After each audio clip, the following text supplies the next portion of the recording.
My name is Jeroen. I'm a UI UX designer. I have thousands of hours in the Arma series from Operation Flashpoint all the way to Reforger.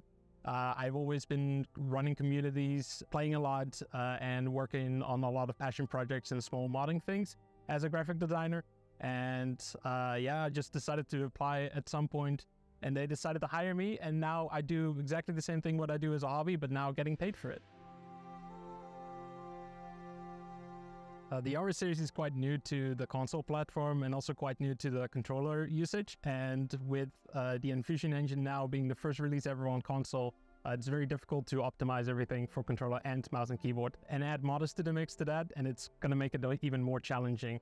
So we're trying to really optimize it, and with Reforger we now have a dedicated UI UX team who's really focusing on making the best of both worlds.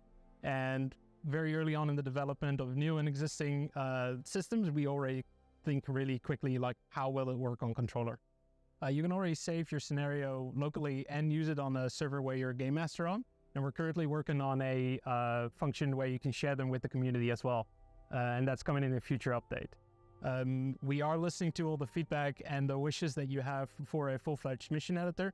But for Arma Reforger, we're not going to get that full-fledged mission editor like you had in the Arma 3 Eden editor. If you want to get more elaborate and in-depth missions, you can use the scenario framework that's already available in the workbench, and you can make way more cooler missions there. A community member by the name of Blackheart6 has made out a great video tutorial, a multi-part video tutorial on how to use this scenario framework to its fullest. So, hello. My name is Dawid Szwed. I use nickname Szwedzik.pl. I'm a technical designer in AI team. I've been playing Arma for around 13 years. I created a community in Poland where we play PvE missions, co-op missions, kind of milsimish. Mainly my work in Arma evolves around this community, so creating mods, technical solutions, websites and stuff like this. And after many years, a close friend of mine suggested I should try my luck in Bohemia, and basically here I am. In Bohemia, I'm responsible mainly for designing AI behaviors, integrating new features into AI, like driving, for example, and overall AI design work. Yeah. It's been a long road for the whole team, but AI driving is finally arriving. It's been remade, completely made from scratch, based on new engine, new technologies, like the whole AI in Reforger. Driving is inherently complex action, requires many levels of different functionality to work together. Now, because of the new technologies, we approach things differently. For example, now we are using NavMesh pathfinding, which I think is a great improvement because NavMesh inherently is much better in describing usable space for AI. So they are able to navigate through much complex environments. We are also using a new road network for Enfusion worlds. That allows us, tells us basically where the roads are, how wide they are, where they are connected, including objects like bridges. But driving is of course much more. AI has to also handle vehicle functionalities like steering engine, controlling the engine, steering the lights, brakes of course, and actually using the steering wheel. There's also parts like collision avoidance, handling unexpected situations because Arma worlds are open, breathing, and kind of messy sometimes. So we also have to handle things like, for example, vehicle flip, or we get stuck. So now we are also supporting navlinks in the world for vehicles. So for example, AI will figure out that in order to go past through a checkpoint, for example, they have to raise the gate. So they will approach the gate in the vehicle, stop, then we will figure out which crew member in vehicle is deemed the least necessary to maintaining combat readiness of the vehicle. So if we have like 3 guys in the vehicle, the passengers that is doing nothing will go out of the vehicle, go to the gate, raise the gate, come back to the vehicle, and we will move on. We've also integrated vehicles into combat. We are actively using them not only for transport, but for suppressive fire, for direct combat. So it's worth keeping in mind that this is a new implementation using new engine and new technologies. so it still has rough edges. Asset technology is still very, very young, and we will take some time to polish it, mature it as a technology. There's some things to unpack here. So first, the design philosophy. Here in Reforger, we strive to make like a universal soldier, AI that is able to handle most common cases that you can encounter in the world, not only of course fighting, but also handling game mechanics, like for example medical system. In the overall design principles, we are trying to achieve the emergent behaviors. This is an idea that we are introducing many smaller parts that are on its own very easy to understand and manage. So for example, we have a simple mechanism that if we are detecting enemy cluster and we deem it's endangering or identified as enemy, we will suppress it. We also had so far the one part in a game that when a group detects some suspicious situation, some suspicious event, they will send a fire team to investigate it. So we have two separate simple behaviors, but now combined we achieve more complex emerging behavior of simple fire and maneuver, because a group will engage a target in a suppression, then this second behavior will send the investigation, and that by the effect we have a fire team that is trying to achieve position while being protected by suppressive fire from the another fire team. Yeah, but we didn't explicitly program it to behave like this. This is just a result of many subsystems working and communicating together. It's also worth noting that AI on the Infusion is made in a different way than we made Arma Free AI. We are using a lot more scripts, and we are also have now behavior trees. And the cool part about this is all of it is pretty much modelable.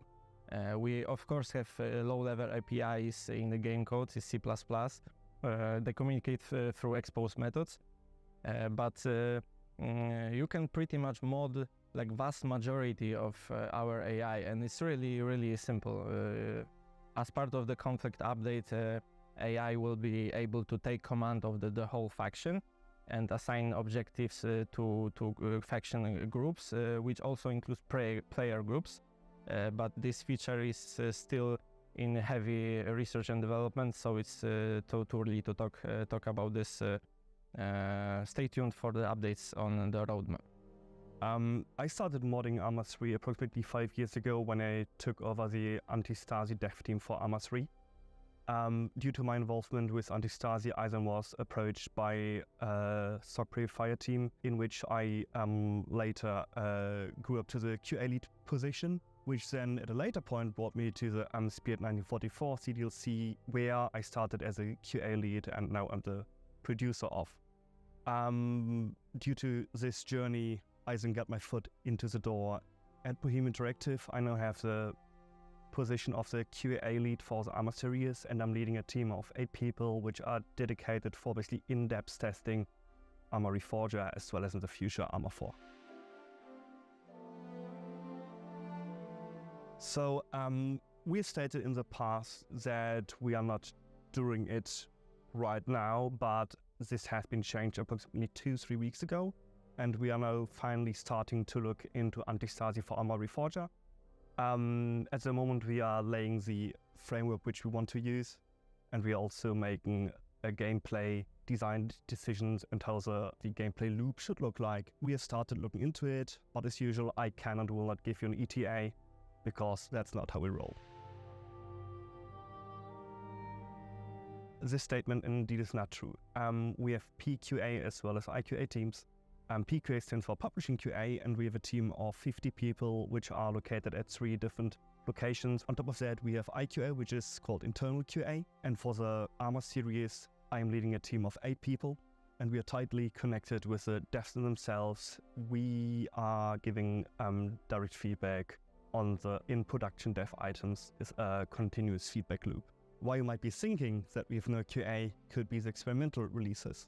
Please keep in mind that we have the experimental releases on purpose because players and especially modders are always using our functions, etc. in a very different way other than it might be intended. This way, and with having this experimental releases, we can get additional feedback before we fully publish it. And we also give players and modders a chance to basically experience our new features before they get fully implemented, and some modders can even use the time to basically adapt their mods before the update is finally published. We indeed have quite a lot of automated tests. Within the IQA team, we have one automation engineer, and it's his job to solely look into automation of tests, etc. We have 3 major test categories next to some others. The first category is benchmarks. Benchmarks is a setup in which the camera is flying around the map in basically certain situations, be it different time of the day, different weather, etc., with which we monitor the performance. The second large part is heat maps, which we use to measure the actual performance of the terrains, etc. The heat maps are creating high-level, detailed maps at which we can see outliers, based on which we then can improve map in itself, place assets, or maybe take some assets out if the performance impact is too heavy. The third and the largest part are the integrations tests. These integrations tests are checking in-game behavior as well as actions and match if the outcome matches our expectations. These tests encompass, for example, shooting a gun, opening a door, blowing up a vehicle, etc. And whilst we can see the results at the end of the dashboard, we can only see the test in itself as it is running on screens, so we can basically check if it runs in real time. At the moment we have 3 out of those, and we are always expanding the list with the development and integration of new features, as they of course also need to be in the automated testing pipeline. I joined Bohemia 4 years ago as a technical designer. I wanted to work here for my internship after university, so I joined the team as an intern, and I'm still here after 4 years. I was playing Arma 2 and Arma 3 before I joined for a couple thousand hours. I really got into it, got addicted, and I thought I wanted to do a little more than just play, and wanted to join the company. There is obviously a difference, like regardless of which is more or less powerful. The RPG, you could argue, is more powerful. And the goal never was to make the US and the Soviet team stronger or the same strength or any particular balance. We're kind of going for having every faction have the ability to deal with other factions, but maybe not as effectively as the other faction would deal with the same issue. So you should play each faction knowing the strengths of them and try and figure out what kind of playstyle do I like, and if you don't have the strong anti-tank capabilities, you're gonna have more ambush playstyles, and if you do have it, you can be further away, be safer, be a little more run and gun, I guess. We do plan to have armed helicopters. I think very soon you'll see the first very light implementation of armed helicopters. They will be mostly defensively armed, and maybe later we'll also have some more interesting pilot-controlled weapons for helicopters. Explosives are quite complex technically. They're made up of various layers, like they have incendiary damage, they have shockwave damage, they have fragmentation damage, and impulse that pushes people away from the explosion. And each of these types has a different kind of fall-off curve. So you'll notice that, for example, the M67 hand grenade, it has quite a lot of fragmentation, and it's more effective over long range, whereas like a HEDP UGL is armor penetrating. It's a shape charge, so it doesn't have the fragmentation. And they'll both do the job, but you gotta use the right explosives to, take people out at long range or at shorter range, and, use them to your advantage. Well, I'm Paul. I'm a programmer here for Arma Reforger, and I originally started, as many people, playing the different kinds of mods and content in 2013. So the DayZ mod and the early alpha of Arma 3. And I played too many hours, I think, personally, and eventually I wanted to create content for the game that I played and loved so much. And I've been modding both Arma 3 and DayZ for a very long time, and asking more and more features from the developers so I can create more content with it. And eventually they just said, well, if you have so much things you want to have done in the game, why just don't you do it yourself and deliver those things yourself here? Generally speaking, it is true that modders are very fast and sometimes can be faster than us as the development team here. But there are a few things to consider. The first one is that even though the overall time frame might be smaller for a mod to be delivered, modders usually invest a lot of time in that time frame. So they work a lot more, they spend their whole free time on these things that they're very passionate about. And we cannot work around the clock like some teams may be doing in the modding scene. Another aspect is the overall concept of quality. This doesn't necessarily just mean what kind of content is being delivered, but how it is being delivered. We need to pay attention to the overall game size, so it remains within reasonable limits for all platforms. We need to think about the performance of the content. We need to think about the localization for all languages that we support. And we need to make sure that everything that is being newly added to the game makes sense, that it fits within our existing ecosystem of assets, that it looks like it belongs there, that it plays for all the different kinds of people the same with all the different target audiences that we address. And this is something that takes a lot of consideration that we want to get right. This is something that we are actually working on, and in one of the next updates we plan to make a huge overhaul to the save and load system. So things like your loadout, your radio settings should be saved, not only for the current session, but perhaps even over multiple sessions, so you can spend more time playing the game than standing around the arsenal and reconfiguring everything.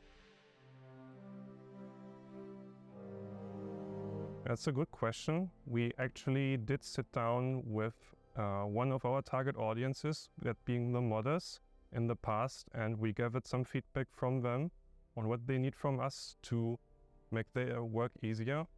You have to know that with all the modders coming into Bohemia, some of them you saw here today in the video, we already bring a wide range of backgrounds to the table. So we have people from the milsim scene, we have people from the more casual game modes that are already sitting here and representing the communities they came from, and make sure that these needs are being heard. If there is something on top where we would like to ask for additional feedback on plans of the current situation, there's always the possibility to sit down, and we will consider doing this again in the future. But you also have to see that these big gatherings take a lot of effort to organize. And even if we find the time to sit down with a large group, it might mean that we don't have the necessary time to go into all the topics in the detail they deserve. So what is best for us is actually a very concise feedback ticket, so you can share the condensed information that you want to give us, and we can process it and implement it as soon as possible.